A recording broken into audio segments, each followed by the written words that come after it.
आकाशवाणी से जुड़ाव कैसे हुआ? तो मुझे याद आ रहा अच्छी तरह, 58 में शादी हुई, 68 में फिर से मेरी कलम चली, मैंने नाटक लिखा पहले। अच्छा। टोना, मतलब जादू टोना। वहाँ से लिखने का चस्का लगा।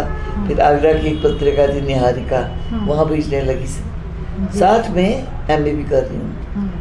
अब रेडियो नाटक में पार्टिसिपेट कर रही हूँ। तो वहाँ एक पोस्ट निकली अनाउंसर की, तो पैक्स से उस समय पुरी साहब थे वहाँ, दिल्ली से गए थे, प्रतिमा बुद्धि जी के हस्बैंड। तो वो घर आ गए, तो लिस्ला ऐसे से पोस्ट निकली है और तुम इसको करो अनाउंसर के लिए।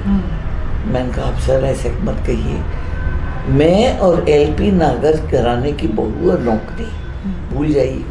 देखो नहीं, देखो मैं कह रहा हूँ तुम घर के लिए नहीं बनी हो, तुम जिंदगी भर मुझे याद करोगी। और उस लो मैं फॉर्म लेके आया हूँ, भर दो। तो कह के चलेगा मेरा, मुझे पता कैसे करूँ क्या करूँ। शुरुआत की सास से, फिर जेठ, उन्होंने कहा भाई साहब से पूछो, भाई साहब ने कहा उनसे पूछो, उन्होंने कहा फिर हस्बैंड से पूछो। किसी ने ना तो नहीं कहा, लेकिन हाँ भी नहीं कहा। मज़ेदार बात ये रही। फिर फाइनली मेरी, उसका नाम इसलिए लूँगी उस बच्ची का, मेरी जेठ की लड़की थी माला, अब तो बहुत बड़ी हो गई। वो बहुत आती थी, सिद्धार्थ छोटा था उसको, कि काकी आप कर लो, आप कर लो, आप डरो मत। मैंने फिर बहाना लगाया, मैंने कहा सिद्धि छोटा है, शैतान है। बोले नहीं, मैं रात को आपको ड्यूटी होगी तो मैं सुला लूँ। पूरी साहब से मैंने कहा मैं कैसे करूँगी, मैं मॉर्निंग में कॉलेज जा रही हूँ, तब तक ऐसे हुआ नहीं था। बोला तो भाई साहब नाइट ड्यूटी लगाऊंगा। ऐसे करके बुला, मेरे सब काम ऐसे हुए कि रेडियो के लिए आप बुलाने आ गए, फिल्मों में आया, घर में आ गया, मतलब मैं कहीं नहीं गई संघर्ष करने। जी जी जी, बने रहिए हमारे साथ। आगे जानेंगे अचला जी की फिल्मों में कैसे जर्नी स्टार्ट हुई, कैसे उन्होंने अपना फिल्मी सफ़र आरंभ किया। और उससे पहले हमारे चैनल को सब्सक्राइब करना मत भूलिए, इस वीडियो को लाइक करिए और शेयर करिए। आपसे जानते हैं कि आकाशवाणी से फिल्मों में आपका कैसे एक ट्रांजिशन, कैसे ये आपने। इस प्रश्न में पहले एक लाइन में ज़रूर जोड़ूंगी कि आकाशवाणी जो है करीब करीब जो भी वहाँ काम करता है उसके लिए सबसे प्यारी पाठशाला है। अनुशासन सीखता है, टाइम की केयर सीखता है। हर जगह नहीं आ रहा, अरे फलाने का मैटर नहीं है, लिख दो, मतलब हर तरफ से आपको काम करने का मौका मिलता है। वो बड़ी मेरे लिए बहुत बड़ा अनुभव रहा। तो बॉम्बे मेरा चूँकि जिस घर में बाबूजी ने लिया था, मेरे चाचा जी कैमरामैन थे, सिनेमाटोग्राफर। उसके बाद उनके बच्चे और मतलब काकी का घर था। तो मुझे पता नहीं कि मुंबई काकी के पास आती है। धर्मयुग जो था तब तक मेरी बड़ी पत्रिकाओं से, धर्मयुग है, साप्ताहिक हिंदू, वहाँ मेरा साहित्यिक लेखन शुरू हो गया था। तो जब भी बॉम्बे जाती थी वो टाइम्स ऑफ इंडिया भारती जी से मिलने, तो एक पत्रिका थी फिल्म फेयर के अलावा, माधुरी थी हिंदी पत्रिका। तो फिल्म की थी वो, तो उन्होंने विनोद तिवारी जी थे, अभी भी हैं वो। उन्होंने कहा कसला हमारे लिए एक फिल्मी कहानी लिखो। मैंने कहा फिल्मी कहानी मुझे आती ही नहीं लिखना, और आपकी पत्रिका में क्या लिखूंगी। बोले नहीं, हमने एक स्तंभ शुरू किया है, साहित्य मंथन, उसमें कुछ अच्छी कहानी अगर होंगी कोई बनाना चाहे तो तुम लिखो। अब मैंने कहती हूँ ना, हठयोगी कर्मी हूँ। अब मैं सोचती मथुरा लौटी, फिल्मी कहानी कैसे लिखना है, फिल्मी कहानी के उनसे मैंने पूछा भी था। बोले कुछ नहीं, इंटरवल में कुछ ऐसी बात हो कि लोग बाहर आए तो लौट कर आए अपनी सीट पर, और क्लाइमैक्स में कुछ ऐसा हो फिल्म देखने के बाद लोग सोचते जाए क्या बात की। ये था मेरे। और वही आपका निकाह जो सुपर डुपर हिट हुई, ब्लॉकबस्टर फिल्म थी निकाह, जिसको लोगों ने ऐसे दिल से अपनाया, दिल से देखा, दिल से उसको सफलता की सीढ़ियों पर चढ़ाया। उसका मौका आपको कैसे मिला? उसका मौका बड़ी इंटरेस्टिंग, वो कहानी की कहानी है। मतलब मैं वो तो जब कहानी छप गई तो मैं विनोद जी को दी आई, और वो छपे उसके पहले रेडियो में रहती थी मैं, तोहफा नाम से उसको 1 घंटे का प्ले बनाया मैंने। अच्छा। और वो ब्रॉडकास्ट हो गया और बड़ी अच्छी रिपोर्ट। फिर मैं मुंबई गई तो विनोद जी बोले ऐसा कहानी है। मैंने कहा मैं तो देखिए, मैं तो प्ले है, रेडियो प्ले है। अच्छा ये बात में हम छापेंगे भी अगले महीने। एक काम करो, तुम आई हो तो B.R. चोपड़ा साहब को तुम इंटरव्यू करके। B.R. चोपड़ा मैं बताऊं, वो मेरा इतना बड़ा सौभाग्य है। महबूब खां साहब मदर इंडिया की जो थे, शेषर मुखर्जी, शांताराम जी, बी आर चोपड़ा जी, इतने बड़े नाम।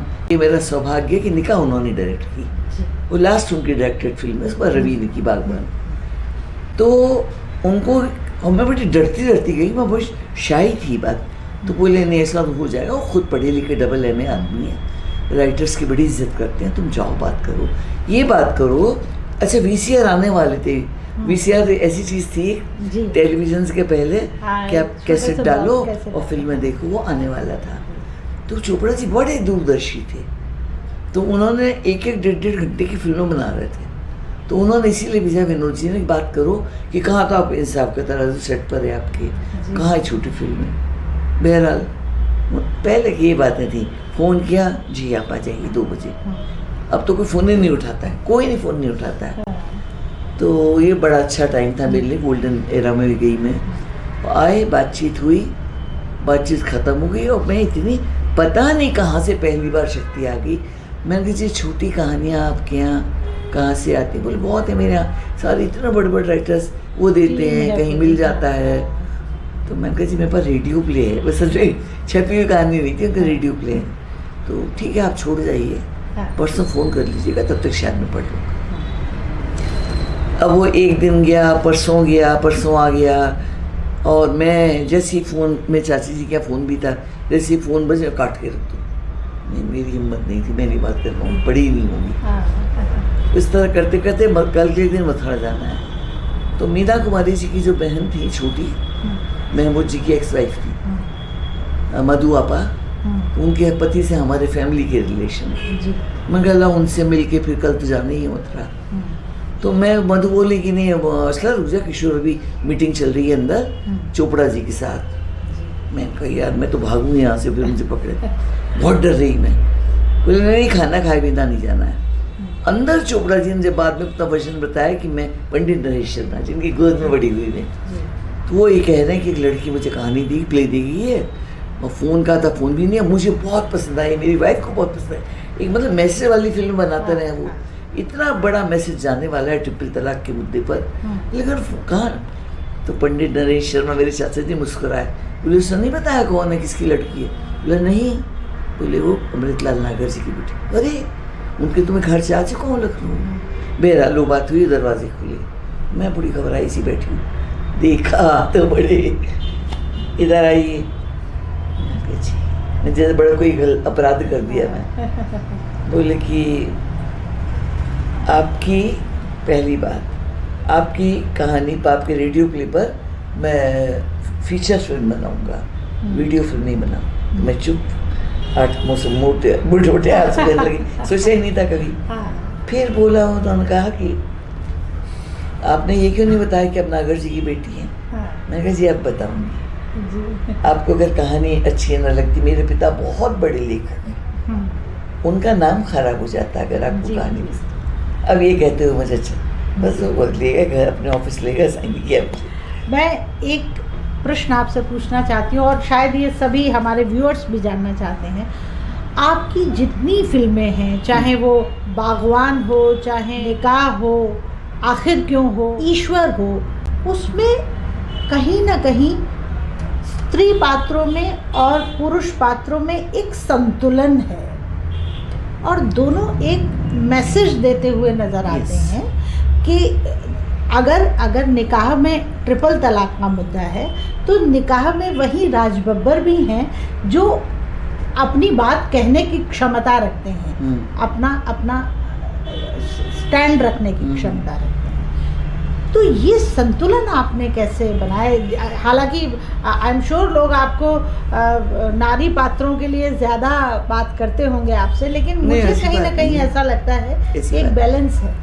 ऐसी बात नहीं है, नारी पात्रों की बात मेरे लिए एक तो बाई चांस और किस्मत से वो मिल गए। चोपड़ा जी का आप रिकॉर्ड देख लीजिए, धूल का फूल से शुरू होकर साधना, नया दौर, हर फिल्म में कहते व्हाट्स द मैसेज, मैसेज ज़रूर जाना चाहिए। एक तो मुझे वो मिल गए, तो नहीं तो कोई बनाता नहीं इस तरह की फिल्में हीरोइन ओरिएंटेड, तो वो मिल गए, मुझे किस्मत थी। मिलते चले गए अच्छे लोग। आखिर क्यों लेजी ओम प्रकाश जी, अगेन मैं 3 साल तक तो स्टूडियो में से निकले नहीं हुई भारती से। मैं कह रही नौकरी भी छूट जाएगी तो खाऊंगी क्या।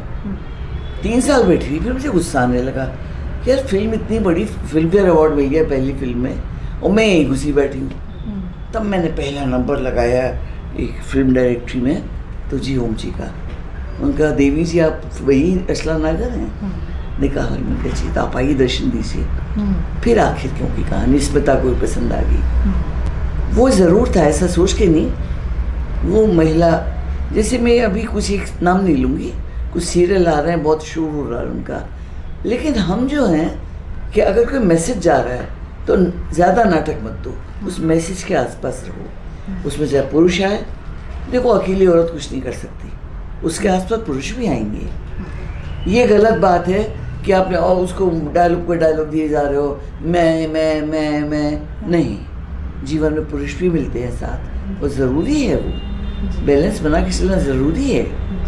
तो मैंने हमेशा इस बात का, बड़ी पहली बात तो ये अच्छे डायरेक्टर्स अच्छे मिल गए। और वैसे भी मैं बताऊं, इसके अतिरिक्त दिन में ना बहुत करीब 35 फिल्में लिखी, उसमें जो कि फिल्म फेयर अवार्ड मिल गया था पहली फिल्म में, तो मैंने डायलॉग की बहुत फिल्में लिखी।